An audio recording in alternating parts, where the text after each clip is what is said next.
Hello viewers and welcome back. You're watching Dukascopy TV. Now for something a little bit different on a Thursday. Usually he's with us on a Tuesday, but I'm joined now by Bruno Estier. Bruno, thank you very much for coming in. I hope we didn't confuse you too much with the day change. No. Good morning, Natalie. Hello. Now, you have an interesting signal to share today occurring this week on the S&P 500. Tell us a little bit more.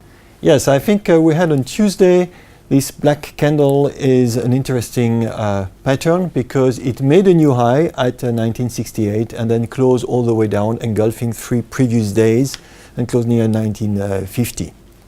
And also on the lower part, we notice on the MACD that between the high in the beginning of June and the recent high, we have a slowdown of momentum, so what we called a divergence. Is this something which is confirmed on the weekly chart then as well? Well, it is not yet because it's just happened this week and even the week is not closed yet. But so we see this little doji, which is basically indicating in the middle of the channel that the uptrend is still active.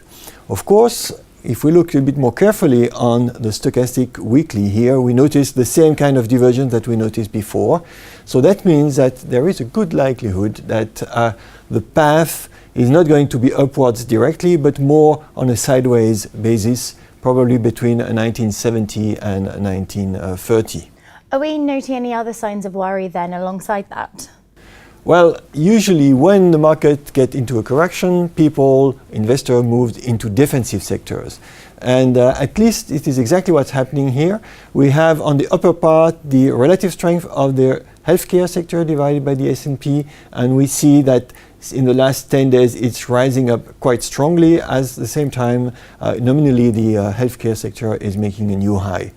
So that could be a sign of some caution. Have you noticed anything in terms of intermarket analysis? Of course, intermarket, the first thing that people think about when a correction in equity happens is that the bonds yield should go lower. It is not yet that dramatic on the 10 years, but it has moved from 265 into 250, breaking a kind of a support.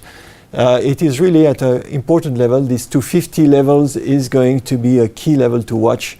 If we really enter into a correction, stronger, deeper correction, then probably we might move down to 245 or something like that.